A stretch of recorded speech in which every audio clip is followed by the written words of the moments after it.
Hello, good morning and welcome to my channel, welcome to my home and welcome to Devon in the southwest of England. I hope you're well wherever you are. Today I thought I would give you an update on what's been going on in my life over the last week, and in particular I'd like to focus on two things. The one is my faith and the journey that I'm going through in relation to that, and the other is my last YouTube video, which by my standards at least proved to be quite popular. I think it's got more views than any other video I've produced so far, although still very modest in relation to other YouTubers. But nevertheless, there were some things that I thought about that I could have said in that video that I didn't say, or things that I did say that I could have elaborated on. And this was all in relation to how I responded to difficult situations that I've encountered in the past. So those are the two main things that I'd like to talk to you about. And I'll begin with just a simple update on what I've been up to in the last week. So not so much. I've still been recovering from my operation that I had just over 2 weeks ago. Can't believe how quickly those 2 weeks have gone, thankfully. So it's nice to see that I'm making progress. So I'm walking further and further every day. My watch tells me that I'm doing about 5,000 steps a day now and walking almost 5 kilometers, which is good. And I'm walking more quickly as well, so I'm very encouraged by that. And yesterday I did my first job around the house. So this furniture I'm sat on here now, this garden furniture, it arrived flat packed, and yesterday I assembled it all. And it was a little bit challenging, but I did it, and I'm very pleased with myself for that, very proud of myself. I have to say, and my children would probably cringe if they heard me saying this, but it did cause some problems with my incontinence. So yeah, it's a bit embarrassing to say that, but why not?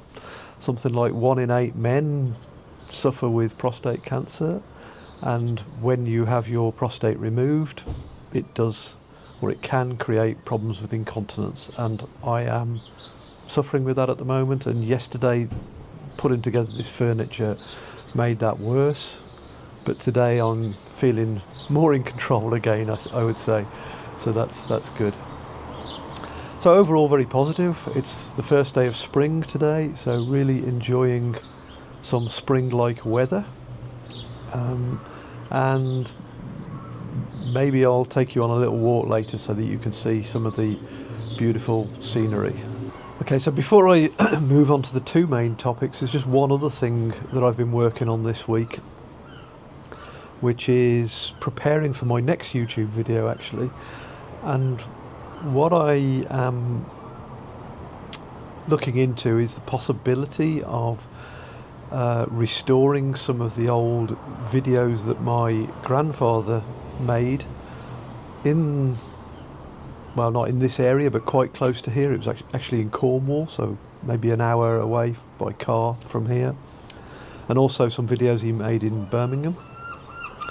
And so I had this idea that maybe I could make a video that is about my family history, tell some little stories about my grandparents, and show some of this video footage from the late 1960s, early 1970s, if I'm correct.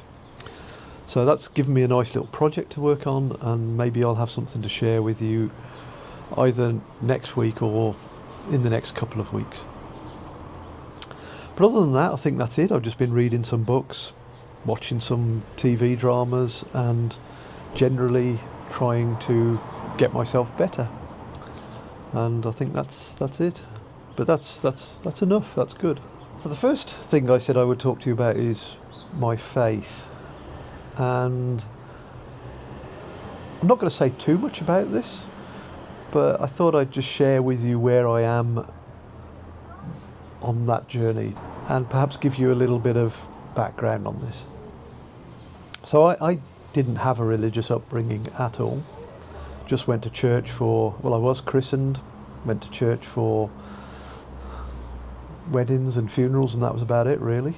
But as I got older, I started to take more and more of an interest in it, and when we lived in Buckinghamshire, I was in my 30s, mid to late 30s, I tried out the local church.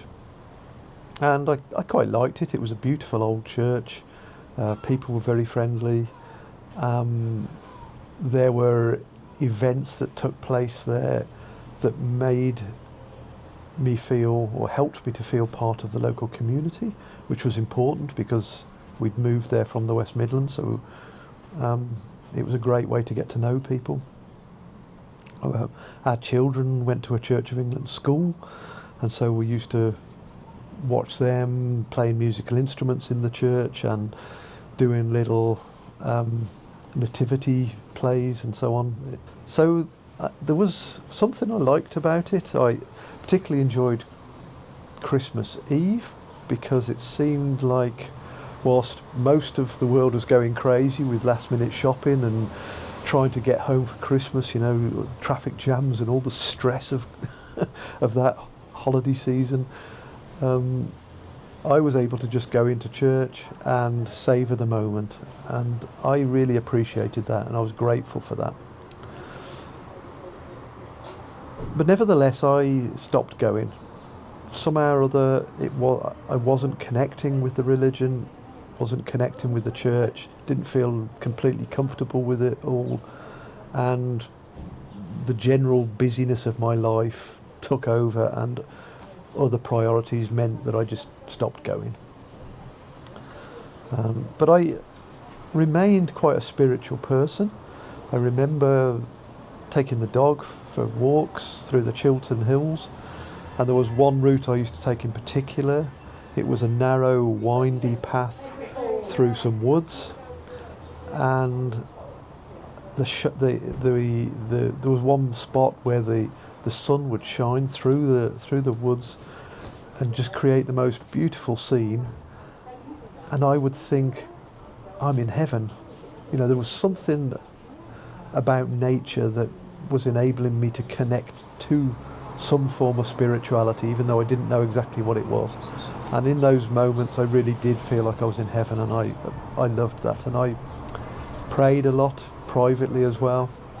So even though I'd stopped going to church, I remained a spiritual person. Then when I moved to Germany, I didn't go to church for many years, and when we started going through a really difficult time, I decided to try out the local Anglican church. So there was a small community of English-speaking people who used to get together and go to church, and I went along, and I stuck with that for a couple of months, and once again I gave up. I stopped going. There was something about it I liked and appreciated, but there was also something about it that just didn't sit right with me. I just once again was struggling to connect with it and to take it seriously. So fast forward a few years, returned back to live in England last year, and once again started going to church here in Devon. Again, I liked it. People were very warm, friendly, welcoming. But I was struggling with the rituals, with the Holy Communion, with some of the stories that I was listening to, and I stopped going yet again. And I felt embarrassed and a little bit ashamed. I fear bumping into people from the church because I don't know how I explain it.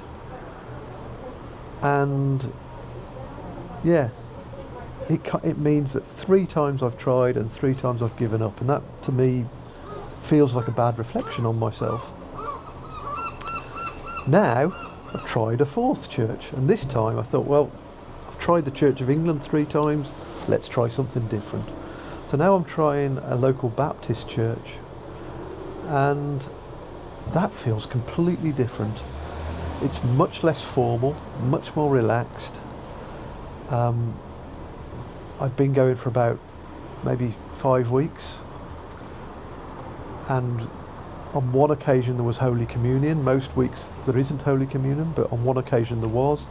The wine was alcohol free. We were each given our own individual glass, which I liked, because in the Church of England I was afraid of the germs that I might be taking in by using the shared cup. But in this Baptist church, it's a lot more energetic, youthful, fun. They have a band, there's a drummer, a guitarist, a singer, someone on the keyboard, and they put the lyrics to the songs up on the wall, up on like a PowerPoint slide, I guess it is, or something like that. And we all stand up and sing along, and it's joyful and uplifting and makes me feel good.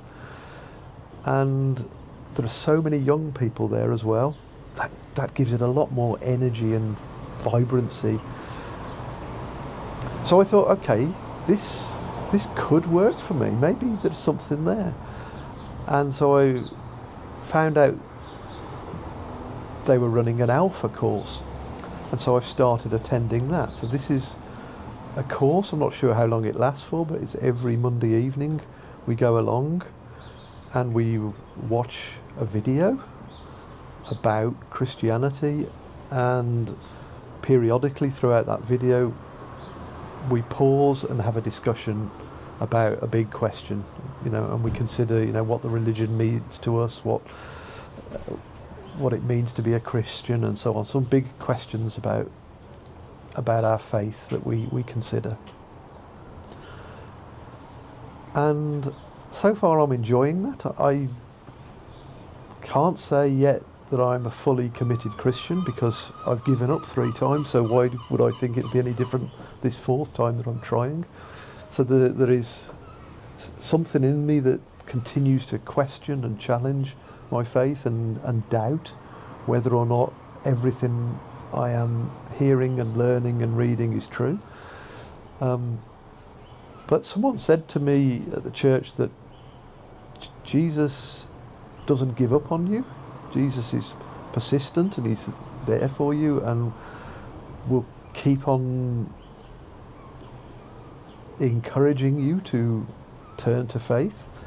And that's definitely not a good quote and probably not very well articulated, but I think the idea that Jesus doesn't give up on you, it's something that helps me. It's something that makes me feel like there is still hope for me. So we'll see where it takes me. I'll stick with it certainly for a few more weeks. I've downloaded a Bible app, and I'm starting to take an interest in the Bible, and we'll see where it takes me. But what I'm hoping to find is some more inner peace, to feel more connected with the wider world, to feel more at ease with myself, and there's a lot to feel anxious about in the world today, and I hope my faith helps to ease that burden that I feel, helps me to feel more relaxed. Okay, so that's all I wanted to say on that. I'm probably whittering on a little bit too much at the moment, so I think I'll move on to the second subject. And I'd say to you, shall we go for a walk? And I'll take you to one of our local beaches and talk to you about the last video that I made and offer you some further reflections on what I said in that. Okay then? So let's go then. So welcome to our local beach. So as I said, I wanted to follow up on the last video that I published that was called How I Responded When Life Got Tough. And in this video I told a few stories of difficulties that I'd had in my life, and what emerged from telling those stories was 2 different kinds of response that I'd observed. One was where I'd accepted a situation and took action based on that acceptance, and the other was where I resigned myself to something, and this was much more passive. This was where I felt helpless and had no way of moving forward, and I just gave in. And the point I was trying to make was that acceptance is a much more positive, active step. And now when I think about this, it reminds me of the famous Serenity Prayer. And if I remember that prayer correctly, it is something like, God, give us the serenity to accept the things we cannot change, the courage to change the things we can, and the wisdom to know the difference. That probably is a very good summary of what I was trying to explain in my last video, actually. But I thought to myself, there's more to it than that. And I started reflecting on, once again, on the difference between two of those stories. The one where I had my cancer diagnosis and the one where I had a soul-destroying job.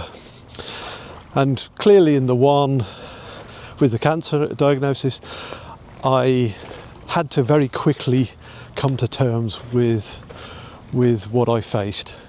It's one of those situations where you can't hang around. Things get worse if you ignore them. So I had to act quickly. Whereas when I had my soul-destroying job, there wasn't that kind of pressure. And that meant that I allowed things to drag on and on and on and slowly do more and more damage to myself, to my mental health, to my friendships, my relationships and so on. So that was part of what I was trying to say. But then I thought there's another important difference. There's more to it than that. And that is that I'm now older and hopefully a little bit wiser. I've got a few battle scars, so I've been able to draw on past experiences to help me deal with the new challenges I face in life. When I had this awful job, I was young and naive and out of my depth. I just didn't know what to do, really. And that's less so now. I wouldn't say I'm wise, but I know more. I've experienced more in life, and I've been able to draw on some of that to help me deal with this situation. But I think the bigger difference is the way we handle mental health issues these days. So when I was younger and had this awful job, I was pretty much on my own, really. I mean, I had never heard of therapists or coaches or counsellors or mentors or any of these people that we turn to these days to help us through the complexities of life. And if I compare that to how I am now, I mean, when I first moved back to the UK, I got myself some therapy. I had some counselling for a few weeks. I've had a lot of support off the NHS, and they understand that prostate cancer has a big psychological impact on men. And so they've provided all sorts of support that goes above and beyond the basic physical treatments. With they for example, the wellbeing clinic, the cancer nurse calling me and talking. I mean, she must have spent another hour with me last week talking through different aspects of what I am currently facing. And then there's the charities here. So Prostate Cancer UK sent me a pack that I received when I got home from hospital with all sorts of information and where to go for more help. So when I had my awful job and I was struggling with that, I felt very much alone. We never talked about mental health issues. The expectation placed upon me was to toughen up, to man up, to be tough and to get through these challenges and not moan about them and not talk about them, and to do it alone. Whereas now with the cancer, it's the absolute opposite.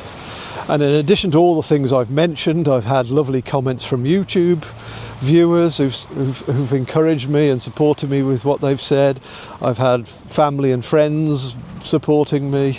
I mean, I got home from hospital and I was greeted with a jigsaw puzzle from my sister of two jigsaw puzzles of steam trains, which I look forward to working on and lots of cards and messages. So I felt very loved and very well supported, and it's a completely different ball game to the first story that I told you about. And then the other thing is, as I've got older, I've learned about the importance of looking after your physical and mental well-being. I think that's helped enormously with what I've faced. Whereas if I look back on when I was younger, I was neglecting myself. I was drinking heavily. I was eating unhealthily. I was not getting any exercise really. And I was on a downward spiral. I was very depressed. It was quite common for me to drink till they threw me out the pub, and then I'd go and get a greasy kebab to eat and then go home and wake up with a hangover, feeling depressed, just get through the day's work and then repeat, back down the pub. And it was just this awful way of living and coping with the situation.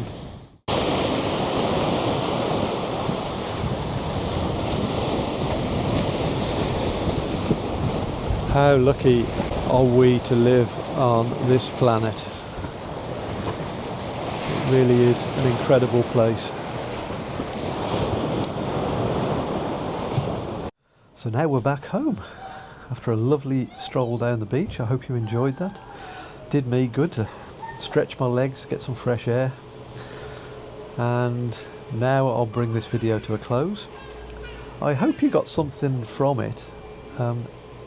As I said in the previous video, I didn't feel I had said everything I wanted to say on the topic of how to respond to difficult times in your life. So I wanted to offer some more thoughts. I don't know whether they were useful or not. I'm no expert on this subject. And as we all go through these difficult periods in our lives, then maybe you have some thoughts on this. So I'd be happy to see any comments below. I always appreciate any interaction with my channel, whether it's commenting, liking or subscribing, or just viewing my videos. So thanks very much for sticking with me and for watching this. Yeah, so take care of yourselves. Hope you have a really nice day. I hope you get to have some lovely weather like this, and I'll upload another video soon. Thanks then. Bye.